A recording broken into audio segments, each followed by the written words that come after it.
All right. Good evening, everybody, and welcome to this month's installment of Connecting Families. My name is Elizabeth Bostick, and I have the honor and pleasure of facilitating this evening's conversation. Before we get started, just a housekeeping item. If you are in need of interpretation services, a link will be put in the chat so that you can access that and choose the language of your choice. So please feel free to use that. And also, we did get a number of questions ahead of time, which our presenters were made aware of, so they could include it in their presentation.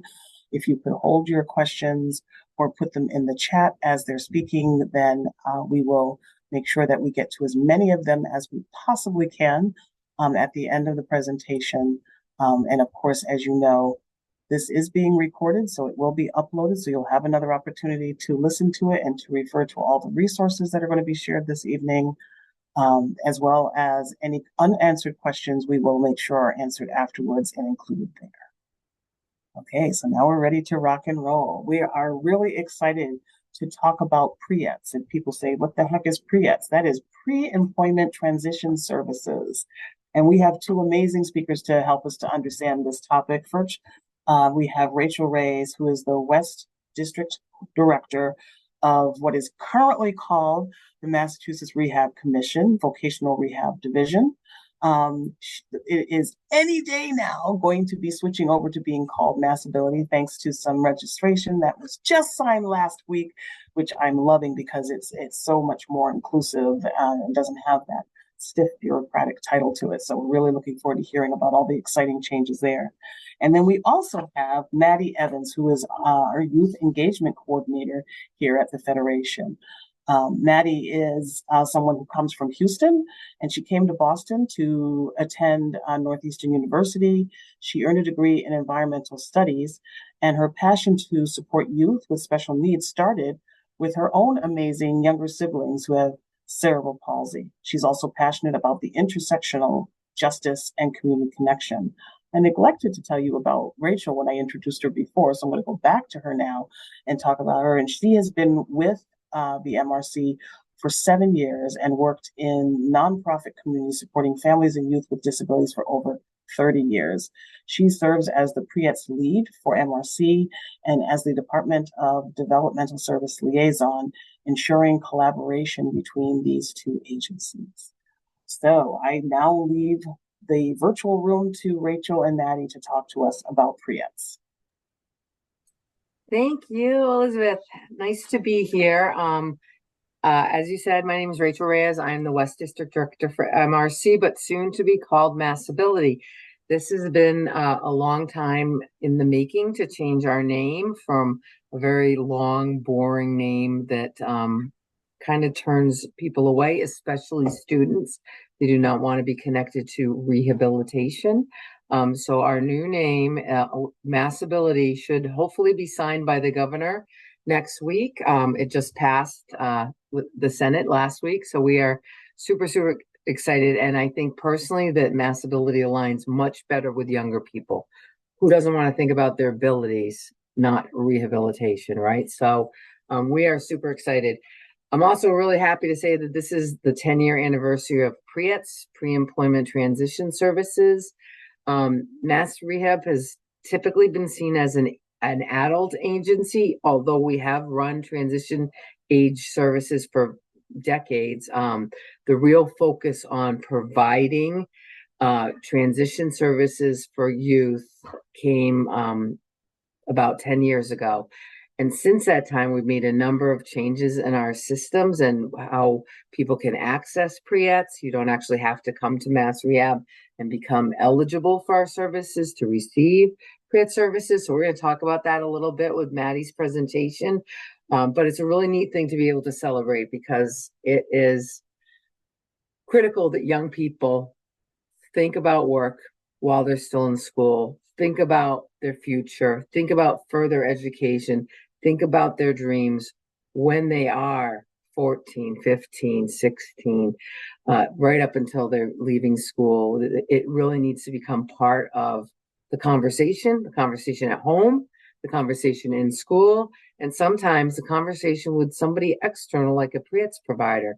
Let's just think outside of the classroom walls, right? So it's a great partnership between what's soon to be Massability and the school systems and a group of almost 40 pre-ets providers to get these services out there and available to students. So that's my spiel. I'm going to turn it over to Maddie to get you going with this very nice presentation. Awesome. Hi, everyone. Thank you, Rachel. That was a great introduction. My name is Maddie. I am the Youth Engagement Coordinator for the Federation and have been here for like 6 months now, coming up on it, and have learned so much about pre-ets in that time, largely thanks to Rachel and a number of other people in the Zoom room. So I really, really appreciate the help and kind of getting me up to speed on that and yeah, learning why pre-ets are so important. So I'm excited to share this information with all of you. So we'll go ahead and get started. This is, yeah, our presentation on pre-employment transition services, and we are the Federation for Children with Special Needs. So first, a question, because there are so many acronyms in this kind of sphere. What does everyone know about MRC, soon to be Mass Abilities, and VR, and what do those letters mean?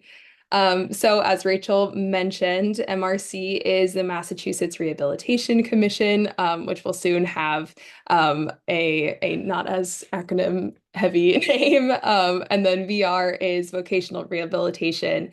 So VR services have been around for a while and include things like college counseling, job aptitude testing, job search training, and just help finding work that suits you. It's there to help folks with disabilities choose, train for, find, and keep a job. And it focuses on hands-on skills, kind of things that will be very relevant to on-the-job training. People can apply for VR services 2 years before they leave high school. And yeah, it provides help with all sorts of things, including also like assistive technology, communication access, like ASL interpreters. Um, so then this is also very relevant because people with a disability are twice as likely to be unemployed as people with a disability. So VR helps kind of offset that. So then what else can we do about that statistic about people with disabilities being doubly as unemployed as people without? So we have pre-ETS, and like Rachel mentioned, we're coming up on the 10th anniversary of pre-ETS, which is super exciting. So pre-ETS stands for Pre-Employment Transition Services, and it is career help while you are still in high school. So it provides career awareness, exploration, and training. Some adults with disabilities, just because of preconceived expectations, haven't even been exposed to those kind of casual conversations about work, and what it might look like for them. So these services kind of help integrate that into their high school curriculum. So yeah, and it kind of helps with things like soft skills, like time management, people skills, teamwork, where VR is more of the hard hands-on skills. And this is important because it's job experience while you are still in high school.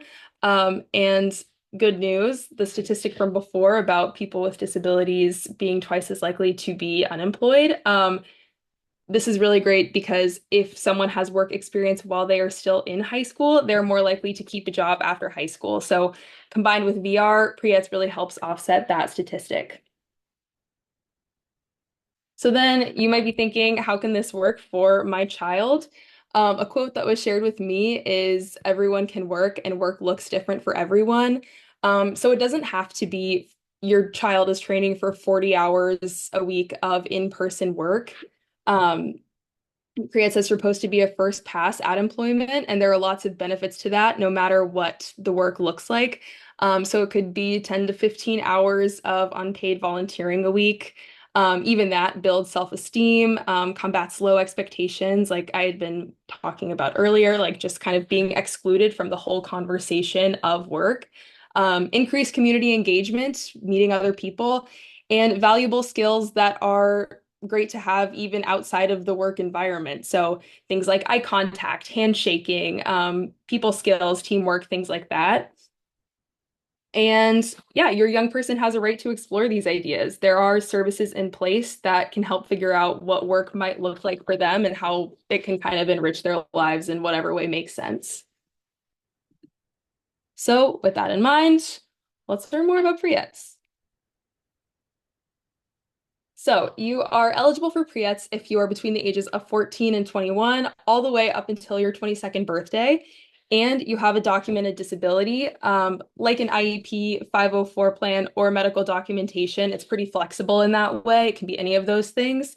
And also, you are enrolled in high school or some form of post-secondary education or training, like a community college or a trade school, anything that, yeah, you're continuing to learn.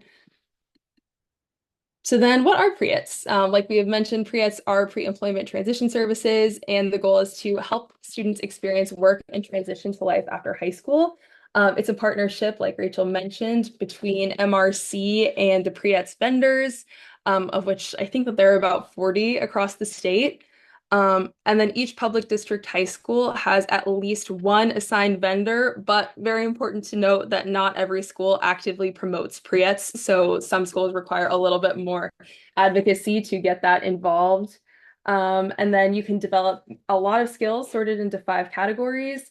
And also really important is you can come and go as needed. So you don't have to start when you're 14 and go the whole 7 years. You can start if you're maybe looking for a summer job and then leave during the school year and come back the next summer when you're looking to develop a different set of skills. So it's pretty flexible in that way. Maddie, can I jump in for a sec? Yeah, of course. So I'd like to point out the fourth bullet that Maddie just talked about, that each public school has a vendor assigned to them. That is accurate. And we also have a counselor, a mass rehab counselor assigned to every public high school in the state. But I do want to be clear that pre-ETS is available to not only students in public high schools. So we have pre-ETS vendors available to work with folks that are in college or training programs or alternative schools or residential schools, even homeschooled. And in those cases where there's not a direct assignment that's super visible, like on the website, you can reach out to your local mass rehab office, whatever's closest to your house, and just ask, my son is in a transitional school. I don't think there's a pre-ETS vendor assigned. Can I talk to the supervisor here to figure out who I could, work with around pre-ETS? So I just wanted to be clear about that. The other thing that she mentioned too is that not every school participates in it. I think a lot of that is due to staff turnover in schools. New people are brought in, they don't know about it. Some schools have been resistant to letting other folks come into the school other than their own faculty. A lot of our pre-ETS providers do offer after school hours, like remote groups and other opportunities. So if a school is saying, oh, we don't know anything about a pre-ETS provider, push them on that. Push a little bit, say, well, let's see if we can figure this out, because I see that this agency is supposed to be working with you. What do I need to do? And again, you can always reach out to the Mass Rehab office and we'll try to help put those pieces together. We are trying really hard to ensure that every school does partner with our pre-ETS providers and allows these services to happen. But in my district alone, about 30% of the schools are not actively participating. And I'm sure you all know, because you're at a federation event, it is the parents who are loud and strong and say, I want this for my child, that makes a difference, right? So if you are saying in an IEP, I really want my kid to have pre-ETS, what can we do about this? Let me call the Mass Rehab office and see what we can do. By all means, we want to partner with families and with the schools to get your children the services that they're eligible for. Right. Thanks, Maddie. Yeah, of course. Those were great points. Um, yeah, so you can all of these skills are sorted into kind of 5 different categories based on the level of knowledge that the student has about the world of work and kind of how much exposure that they have had and what kinds of skills they need to work on.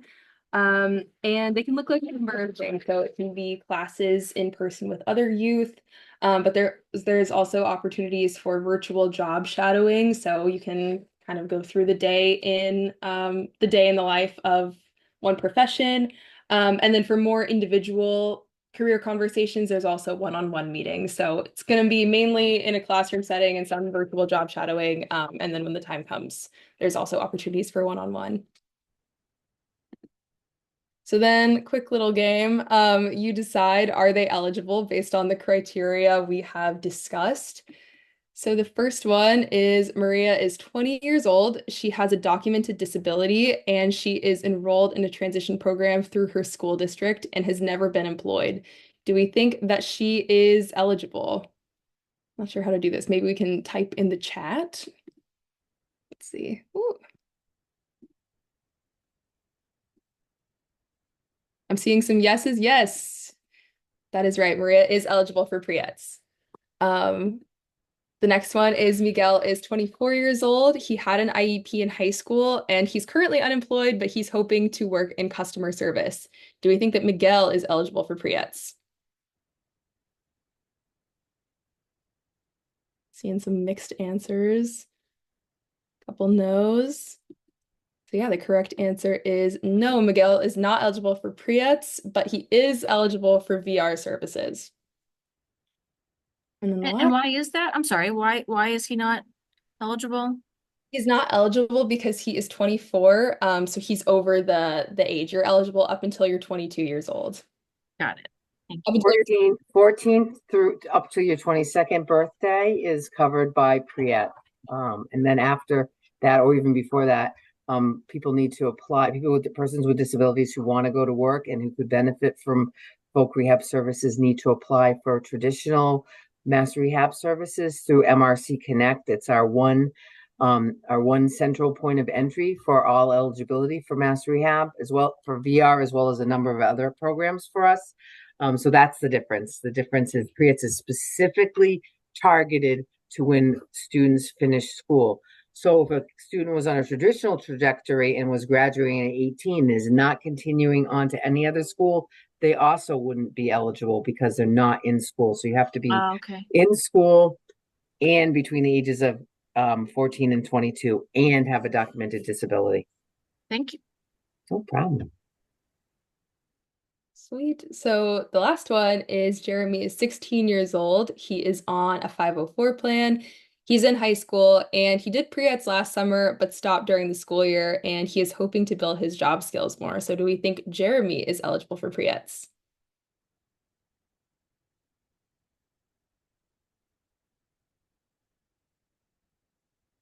Yes, seeing some yeses, and that is correct. Yeah, Jeremy is eligible for pre-ETS. So you can be on a 504 plan and still be eligible. It doesn't have to be an IEP. So the next, we'll quickly go over, like I mentioned, there's 5 core components of pre-ETS that these skills are kind of sorted into. So we'll go over each of these and what some examples of what they might work on in those components. So first is job exploration counseling. This is kind of the first step. Don't know how a student at 14 years old is supposed to know what they want to do with the rest of their lives, what kind of field they want to go into. So this is just kind of talking about what the world of work might look like. Maybe they're talking about what they like to do in their everyday. What are they good at? Any personal strengths that they have. And this is an opportunity for input from everyone. So we can hear from the student, the family, and teachers to kind of determine where to start. And there's also work readiness training. So now that you have an idea of what sorts of jobs are out there, what do you need to succeed at those jobs in kind of a general sense? So things like eye contact, knowing when to shake someone's hand, putting together a resume, any practice interviewing, anything that you might need on a very basic level to be successful in any job.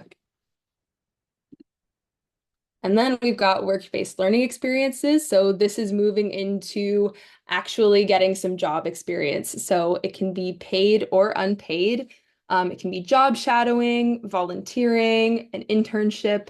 Basically, what fits into this category is anything that aligns with that student being successfully employed after school. So that can look like a whole lot of things. Then we've got counseling on post-secondary education or training. So now that we have been talking about this hypothetical future for a while and what the student might like to do, what path is actually the best fit for them? So what might be community college, MRC services, vocational training, maybe they go straight into work after they do pre-ETS. They don't need anything else. And then the last one is self-advocacy. So that's learning how to ask questions, appropriately interact with your coworkers, and how to accurately represent yourself. It's also knowing how to separate yourself from a situation that doesn't feel right, and not be bullied. And then also knowing how to appropriately stand up for yourself, especially in a work environment where we want to make sure that it's healthy and no one is getting taken advantage of. So then how to get started with pre-ETS. There's a number of ways that you could be referred to for pre-ETS services.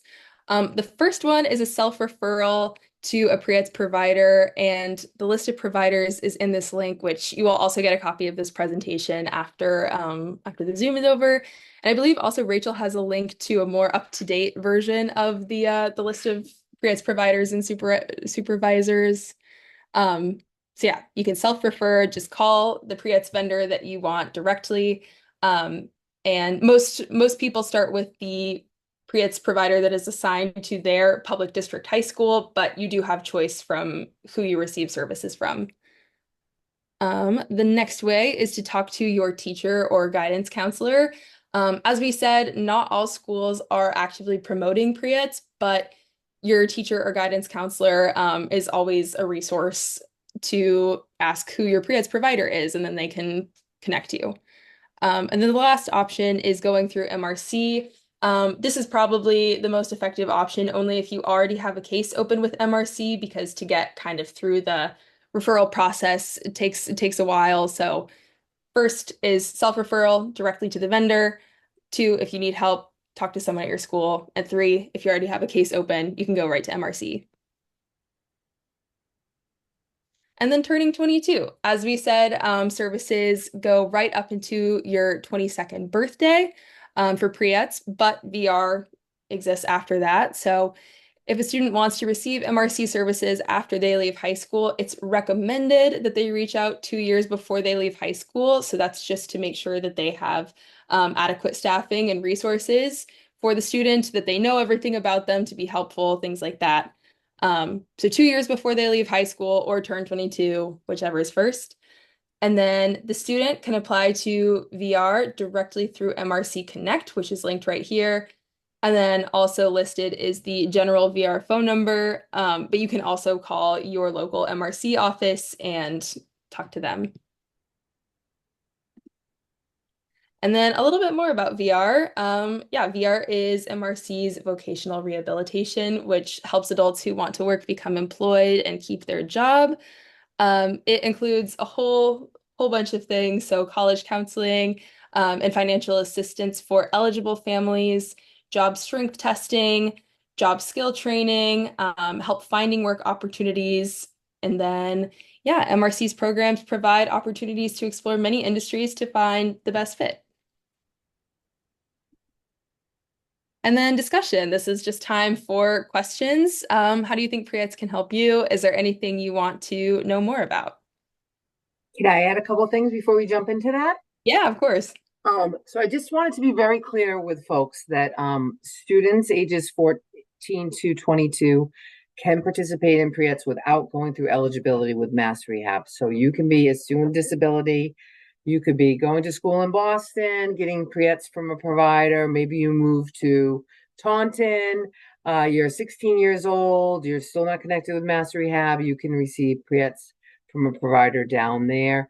It's only when you think or your student thinks that they are going to need supports to move on, whether it's to explore different training programs, college programs, learn to drive to get to work, receive other sorts of career and vocational counseling from one of our counselors.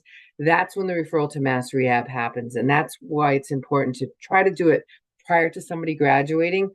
Very often somebody's coming to us right before they turn 22 and families are thinking like immediately we're going to have a programming in place for them because the school didn't do the referral early enough to get services in place. So it's really important when you are at those IEP meetings, if you feel like your student is going to need services from MRC or Massability when they're graduating, that they're doing that referral.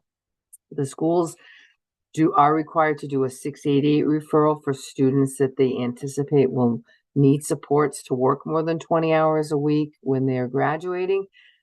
But truth be told, not all schools do that or do that well for every student. And sometimes the 688 process will steer students, say, to DDS, Department of Developmental Services, which is great because they provide basically birth to completion of life services potentially.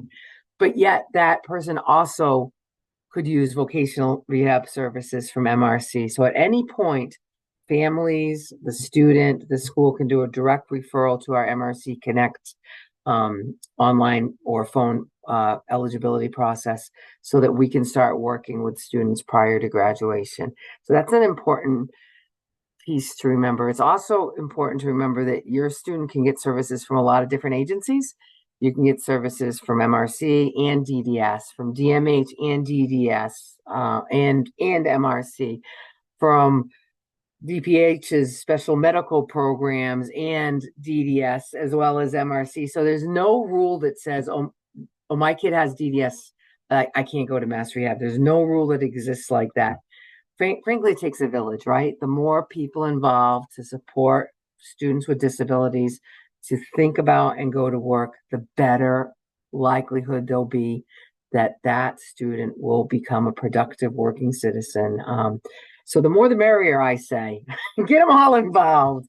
So yeah, I saw. What do you think about pre-ets? How can it help you? Is there anything more you want to know? We did get a couple. There are a couple of questions. So yeah. Yes, we do have a couple of questions. So I can start with those, but I just wanted to reinforce. I think Rachel and I feel like MRC and DPH are often the best kept secrets out there, but there's no reason why you can't tap into both of our agencies in addition to some of the other agencies. And we do amazing collaborations for students. And as we said, it takes a village, it takes a continent, it takes an entire galaxy sometimes, but we get it done. Right. First question I see here is, do you know why vendors do not provide internships as part of pre-ETS work-based experiences? Well, they're all required to provide internships, but that doesn't mean that they provide it for every single student every single year. So their dollars are limited. So the federal government requires MRC to spend 15% of our federal dollars on pre-ETS, which we have to spread across the entire state and across almost 40 vendors.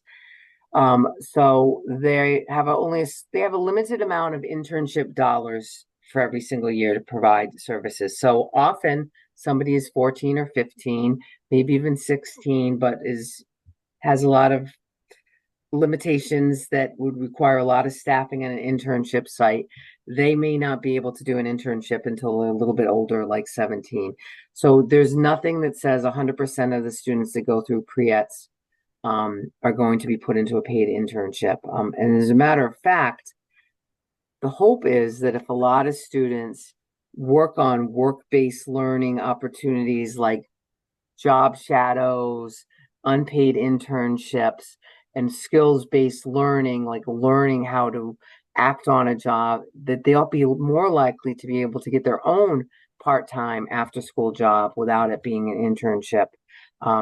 I do also want to clarify that the providers are not funded to provide one-to-one supports for students in internships. So if your student has a one-to-one para in school, our providers try to partner with the school to see if we can carve out some internship time when, say, the student's on a year-round IEP. And during the summer, they still have that para. If we have a vendor working with that school who finds an internship site, often we found schools that are very willing to have the para go with the student to that internship site. But the funding for pre-ETS does not cover one-to-one services for people that need them in internship site. So the true answer is all vendors have to provide it. It's a requirement. Do they provide it for every single student every single year? No, they don't. They don't have, there's nowhere near the funding that would cover for that. Okay. And if the current pre-ETS vendor provided by the district is not a good match, can they request a different vendor? Who's they? The school Yeah, I was or the wondering that parent? myself. I'm imagining the student like that. So Yes.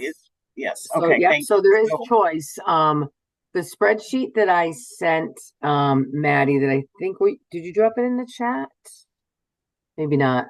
Yeah, this was the MRC Connect for people seeking VR services. No, Is that that's one? to apply for services, but we do have a spreadsheet that shows every single provider that aligns with each area office. So just say you live in the Berkshires, hypothetically, and you are assigned, your provider is viability, and you're feeling like they're not really meeting their student needs.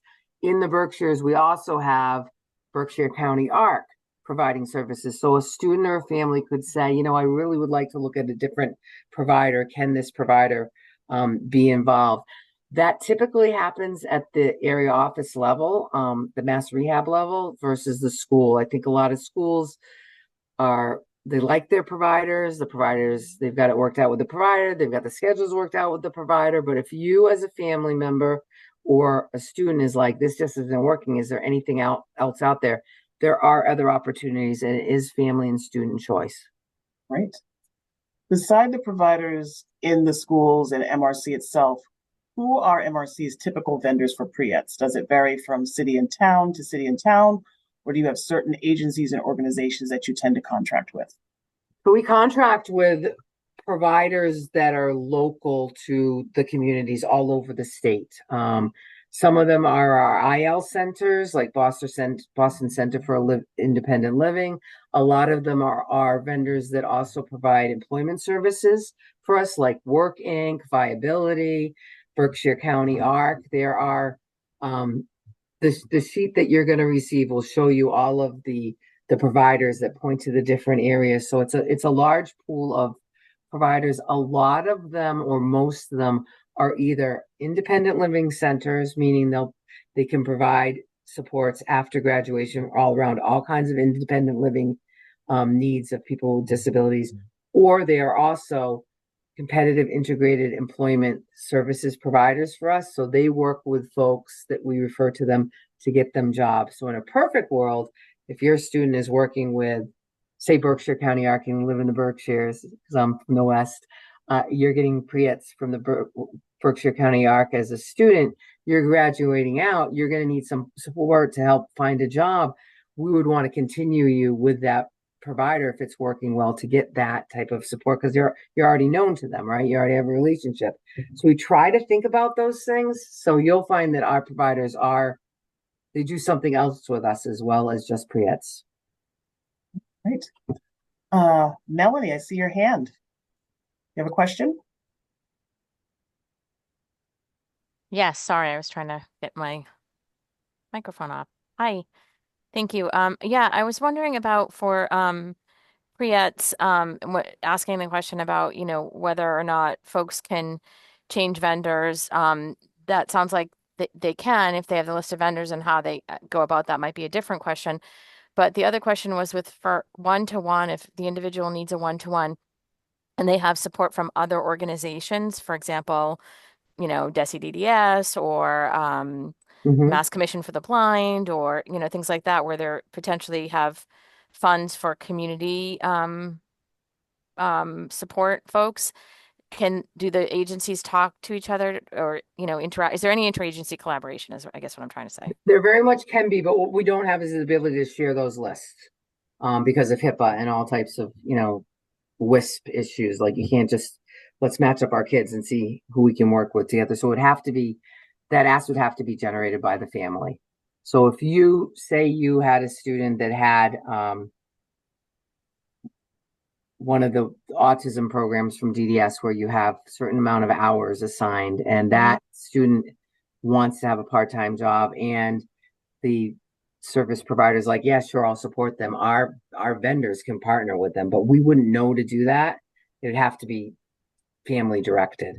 Right, but families have to know that they can do that, is what I guess They what I'm can, saying. yes, families have to know Yeah, that so they that's an can do that. important piece. So that's an important piece. It Yeah, is, so that it's a very small minority of all of the students we serve that we find those things out about. I And I bet. don't know that if it's just because it's a Hmm. small minority of the kiddos that are getting this service, or that families don't know about it. Or maybe sometimes families feel like, oh, the more the better. I have these hours with this provider and these hours are with pre-ETS, and they don't think to match them up either. There's probably a lot of dynamics there, but I think going back to what Elizabeth and I spoke about, like it takes a village. So if there's a one-to-one respite worker that's like, yeah, I would love to go with Joe when he works at that garage. I know that our vendors can make that happen. Okay. Thank you. Yeah, no problem. Ruth. Hi, I was wondering about the curriculum. Is there some uniformity to the curriculum? Is it something that MRC is producing and the vendors are implementing, or how is that process happening? It is not uniform. They have to provide the 5 criteria that Maddie spoke about. Mhm. So all of the curriculum includes the 5 different categories, self-advocacy, work-based learning, etc. But they all have different tools. Some have multiple tools, especially during the pandemic, Ruth. Because we were still serving people while the schools were closed, a lot of our vendors had to really pivot and figure out how to provide remote services. So we have funded we have funded lending technology libraries with our providers. So they have iPads and laptops for students to work on and participate in things like Pathful Explore, which is formerly called Virtual Job Shadow, where students will spend an hour watching somebody really doing a job with like an instructor-led activity. But then a lot of the vendors have produced their own products or have purchased pre-ETS training materials, because this is a nationwide effort, right? So there's a lot of providers that do produce materials that each of the vendors can purchase if they like. And some have created their own pretty neat things. And some have incorporated community-based components, like bringing in somebody from a local banking institute to talk about, once you have that job and you're getting a paycheck, let's help you understand why it's important to open up a bank account, put some money away. So they've done a lot of creative things. We've gone back and forth, honestly, about should this be a standardized curriculum or should it really be geared on the geography, the needs of the student? And we've stayed with that, like letting the providers choose the curriculum that's supporting the students. And let's keep in mind that it's students with all disabilities. So you can be a student with a significant medical disability or a very a significant learning disability, or somebody else might just have a physical disability. So the training materials have to align with people of all different abilities. So we've left it pretty wide for folks to match it up to the students in their group. Is there any feedback process for parents to, and students to say, hey, this was a good program, or yeah, not so good? Some of the providers have very concrete feedback. This is kind of another conversation versus here, but we are looking to gather a bunch of feedback because we are looking at what works and what doesn't work in the model compared to nationwide information that's out there. So I do think this is a conversation I'm going to be having more with the Federation. A lot of our providers have regular feedback mechanisms, but we do not have that uniformly. We do want to look at that, what's really working, what's not. So more to come between MRC and the Federation around that. Thank you. We really want to look at what's working best across the country too. Right. Thank you. Diana. Hi, thank you, Rachel. Thank you, Maddie. Great presentation. And Rachel, thank you for bringing up the Berkshires and Western Mass, because we get a little bit ignored. So I'm so happy you used this. Hey, you're on the top of my list. Thank you, thank you. You Anyway, actually my come question. before Boston, so that's really big. I found that really charming. But anyway, my question is, as you know, we are connected to Next Gen Careers, MRC's new pilot program, the new demonstration project. And I'm just curious because so pre-eds works 14 to 22, Next Gen works 18 to 22. So is No, there a 18 to 30. connection? 18 to 30, sorry. I meant to say 30. So is there a connection with the younger group? Is there a connection when they with are the pre-eds, do the pre-eds like know that the pilot, do they refer them to the pilot? How does that work? So unfortunately, Next Gen is still just a pilot program and it only is in certain cities and towns. So it's not statewide yet. And you cannot receive Next Gen services and pre-ets at the same time. It's very specifically two very separate entities from the Rehabilitation Services Administration. So there are students that have participated in pre-ets who've moved into Next Gen, but it's all geographically based for at least for this pilot. So yeah, that we know that I am very aware of that since we do the outreach for that. So that's my question. How do they, so do all the pre-eds, I guess I'm worried about like some pre-eds students not on families not knowing that they have Next Gen available, or do the pre-eds programs know to refer them if they're in the right pilot area? Well, if they're in the right pilot area, yes, they should because the Next Gen team has reached out to a lot of these folks. Okay.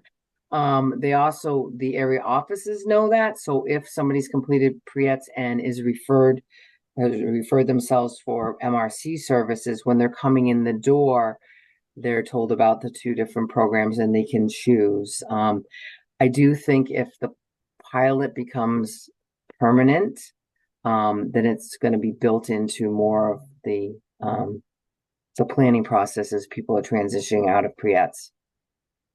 Thank It's you. not quite there yet.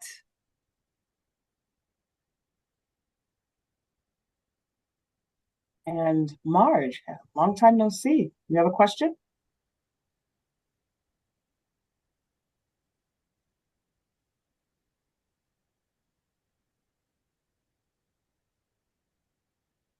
Marge? Marge is just waving. Say hello. Hello, everybody. Smile and wave, right? Well, while we're waiting for Marge to come back, she may be managing a few other things. Is there anybody else who has any other questions?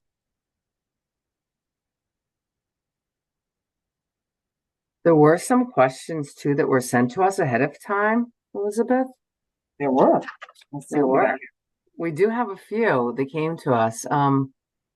Oh, So I'm sorry, this is Rebecca. She said this is Rebecca from the Federation. Margaret, she direct messaged me and said she's not muted. She put it in the chat. Okay, in the chat. I didn't see her there. Just a I think second. Margaret and I are accidentally direct messaging each other instead of messaging everyone. Okay, well then she may have put it in the Oh, in the chat to direct me. to you, Genius. which Okay. I can't see. So Margaret, maybe put it in the chat to everybody, to everyone, because I don't see it.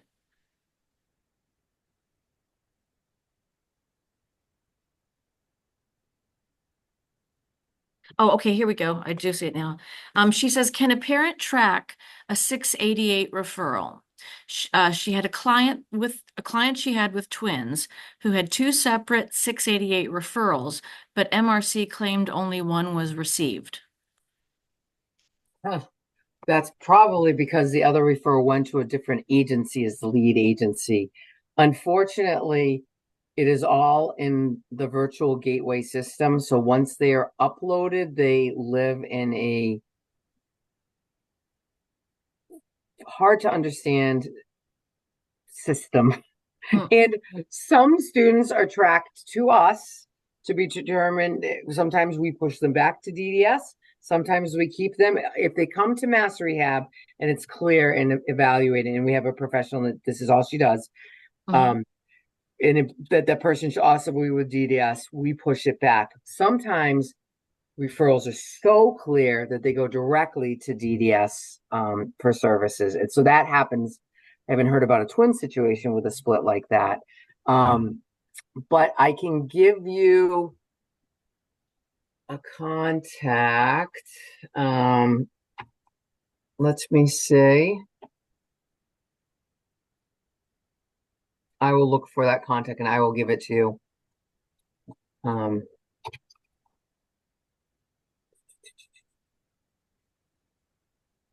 She did have another question. I see in my direct Yep. line here. She said, can a student get special ed driving instructions during pre-ETS? Schools say we don't provide driving instruction to typical students, so we don't need to do so for a special needs student. Pre ETS doesn't provide, sorry, that was kind of a double question there. Yes, schools won't do it, but what was the question for me? Okay, I was looking for more questions. Can a student get special ed driving instructions during pre-ETS? Schools say we No. don't provide driving instruction to typical students, so they don't need to do so for a special needs student. Yeah, so pre ETS providers do not provide any level of driving instruction. That's not part of their class. But is that something that they could ask for on an IEP? Is that something, or maybe that's not your... Don't believe so. Most of the time, and I don't know what special ed driving means, but if somebody were to require, say, adaptive driving assessment, maybe a vehicle modification or special adaptive driving, if they have come to MRC and are going to need to be able to drive to go to work, that is something that we are able to provide for students that meet. We do have a financial eligibility requirement for some of those type of expenses. So what does that mean? It means that if a student is on SSI, they're eligible, made financially eligible. But if they're not on SSI, we have to look at the family's income to determine what we can pay for. Kids can always get pre-ETS. It's not contingent on being an MRC consumer or financial eligibility, even if you are an MRC consumer. But for things like adaptive driving ed with, say, Central Mass Safety Council, with an occupational therapist working with you, that requires that you meet financial eligibility. That is something that you would receive as an MRC consumer, separated from pre-ETS. So say you're 17 years old, you're going to be going to work in 10 months and you live in the country and you're going to need to drive. That's something the MRC council would send you to receive. So it's very separate from the school system. And it's truly about being able to go to work. Thank you. Okay. All right. There was a question that was sent to us about a person who has a 16-year-old starting a job training for a part-time job. How did we get that to happen? The school only offers 2 hours a week of job placement during the summer in an environment that doesn't actually help him gain skills in an actual place of work. He wants to bake in a grocery store bakery. So, I mean, summer internships is what a lot of our pre-ETS providers do, and they are able to do that. It is a matter, as I said earlier, about can they serve every student every summer that wants an internship? Probably not financially.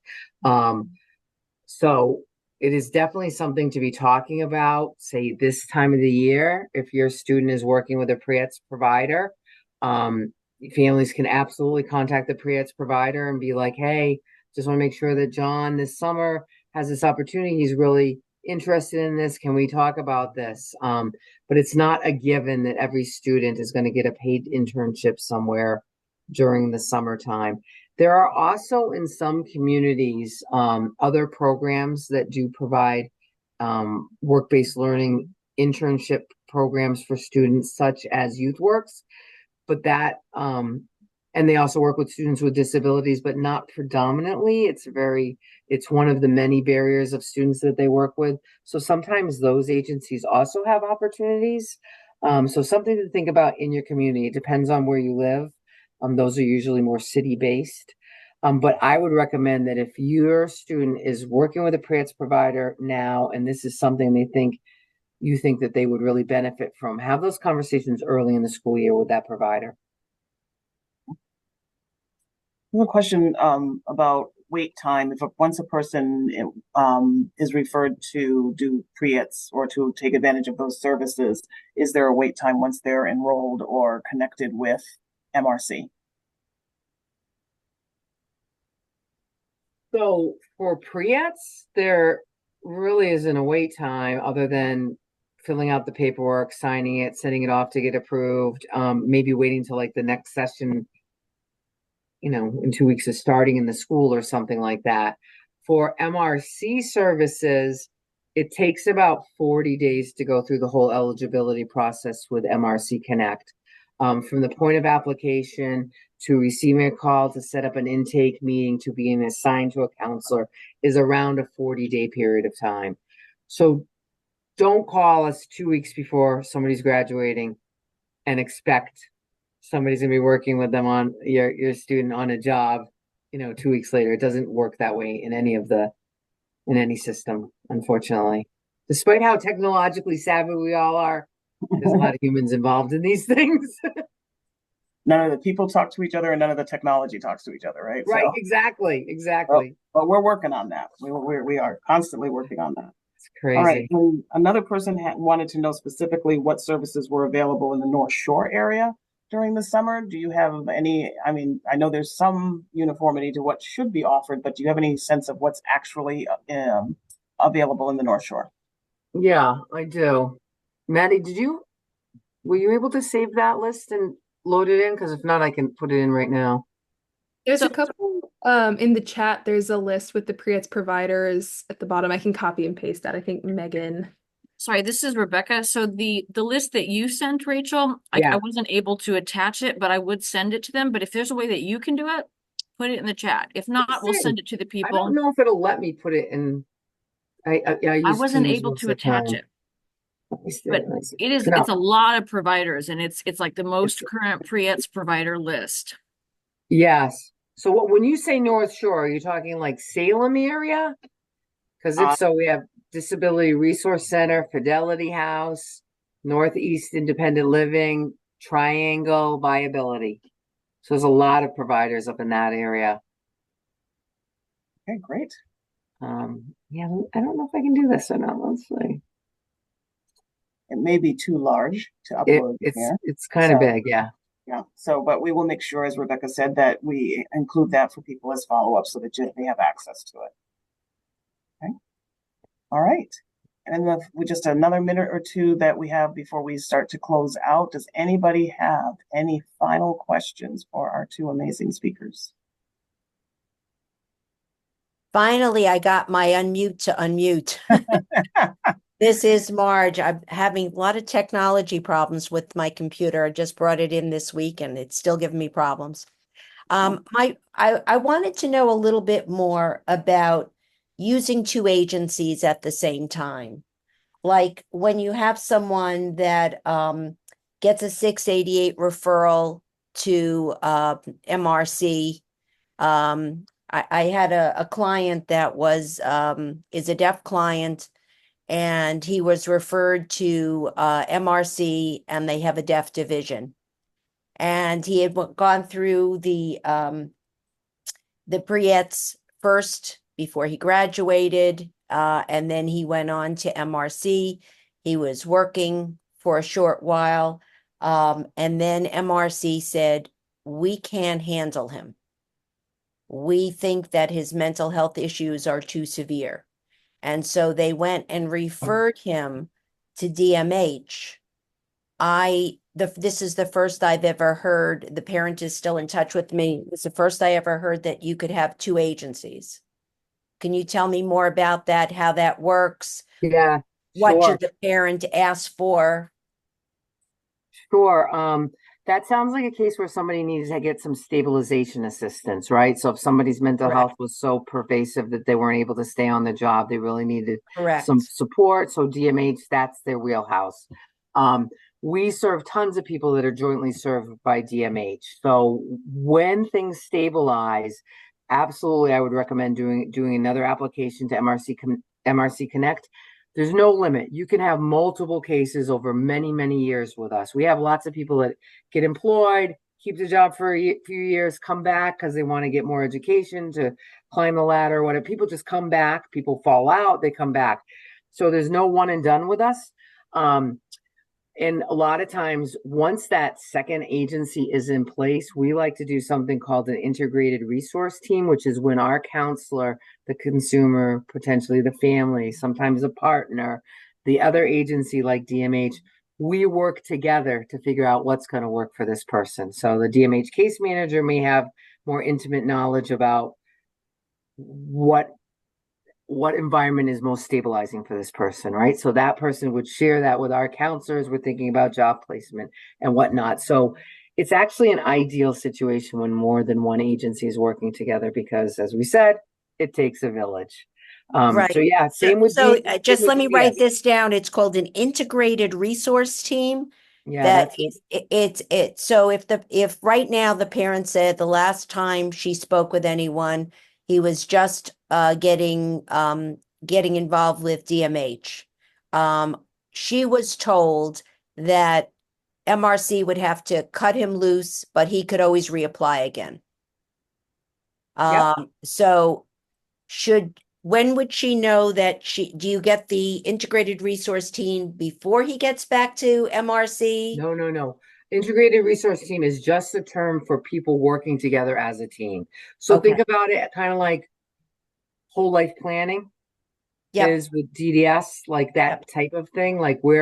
So once he's with DMH and things have stabilized, and if he's like, okay, I'm ready to go back to work, then that referral happens. He goes through MRC Connect, gets assigned to a counselor. I would say make sure that when he's going through MRC Connect that he's saying, I am a DMH consumer. When that happens, then he gets referred to our office. We know to reach out to DMH and say, hey, we'll have him sign a release. Hey, so-and-so is with us now. Can we talk together to figure out how we can support them? So the term integrated resource team isn't a product. It's like a philosophical way to work collaboratively to support somebody with another agency. Thank you for that clarification. I No appreciate problem. it. Thank you. I'm putting my email address in the chat right now. You'll lose the chat at some point, but feel free to share it, Rebecca, when you send out the spreadsheet and stuff. People always email me with these kind of Absolutely. I should have asked question. Feel free to email me with that. Always happens to me in the shower. Yeah. 2 a.m. Oh, why didn't I ask that? All right. Well, we are coming up at the top of the hour, so we do need to close out for this evening. But first, I want to thank Maddie and Rachel for helping us to have better understanding of PREETS and of the services that MRC, soon to be Massability, have available for students. So very excited about that. And thank you so much for helping us to understand it. We will, of course, make sure that the PowerPoint and the recording and the spreadsheet and Rachel's contact information will all be available to everybody later on. And if you know the Federation, if there's anything we've forgotten or anything you need later on, all you'll have to do is give us a call and we'll make sure you are connected with what you need. I saw that Rachel looked like she had one burning other item to There was a mention. couple more questions in the list that were sent to us. If there's a parent Yes. here who's like, my question wasn't answered, send me an email. I will try to find an answer for you. Yeah, they were questions actually that were broader than specific to tonight's topic. So they were more about Yeah. transition or adult services. Yes. So by all means, if you have those questions, reach out to me. I'm happy to help you out. All right. Thank So you. as we close out, Ruth, did you have something else you want to say? No, just thank Okay. you. Okay, great. So as we close out, there are lots of exciting things coming down the road at the Federation. So let's tell you about those. The first one is a Parent Consultant Training Institute, or as we say in Espanol, Programa de Liderazgo para Padres Latinos. I'm sorry that my accent is so lousy, but at least I tried. But that is specifically our PCTI for Spanish-speaking parents. So please, it does start on the 21st of September. You can find information about that on the Federation's website, which I have just found. So I'm going to put it in the chat for people so that if you are interested, you can, in fact, register. Always so proud that we do that.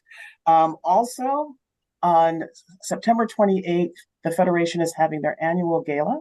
And the theme is Imagine. This year, it is 50 years that the Federation has existed, supporting families, youth, and all those who deal with this very unique experience of having special needs. And so we want to celebrate that, and we invite you to participate, and you can find out more information about that on the Federation's website as well. Also coming up, very exciting, October 25th to 26th is a Planning a Life conference that will be taking place. And we would love for you to learn more about that and become part of the transition listserv. So if you were to email transitions@fcsn.org, they will make sure that they send out information to you about that and other things that are coming up in the future around the topic of transition. Rebecca has been very kind to put that in the chat for your reference. So thank you very much for that. And then last but not least, what I call the homecoming for children and youth with special health needs in Massachusetts, Visions of Community. That is going to be taking place on March 8th of next year. It will be held virtually again, and you don't want to miss this. There will be so much information that anybody, no matter where you are in your journey, there is something there for you. And if nothing else, you'll be able to hang out with other people who are walking alongside you. So you will see more information about that coming soon on the various topics. We will also, of course, have sessions that are in a wide range of languages as well, because we are very committed to ensuring that everybody has access to this information, empowering all parents so that we can have the best quality of life and optimal results for all of our children. So thank you again, Maddie and Rachel, for joining us this evening and sharing this important information. Thank you to all of you who joined us this evening to learn and to help us to spread the word. Have a wonderful rest of your evening. Stay safe, and we'll look forward to seeing you again next month. But in the meantime, hope to see you at the gala. Take care. Bye-bye. Bye now.